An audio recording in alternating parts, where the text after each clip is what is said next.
Welcome to Luca is a Billionaire, where the only thing I invest in is your answers. You start by proving ownership. That's the core. Go to the Microsoft account recovery, flow on a secure device, and enter the Outlook email you own. Once done, choose the verification method you have access to: phone, recovery email, or authenticator. Make sure to use the device or browser where you've previously signed in, because Microsoft often recognizes familiar activity. If you use an organization account, contact your IT admin to start the reset. They can confirm identity and reset securely. You'll now run the official recovery tools.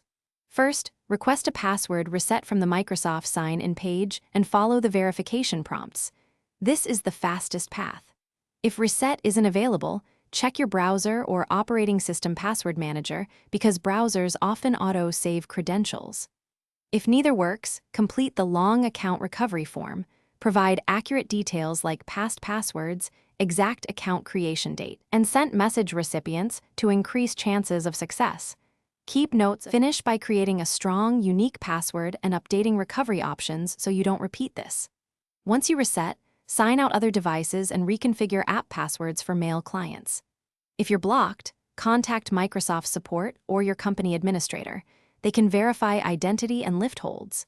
If verification fails repeatedly, clear browser cache, try a different device, and wait 24 hours for temporary locks to clear. Remember, don't attempt tools that claim to reveal passwords.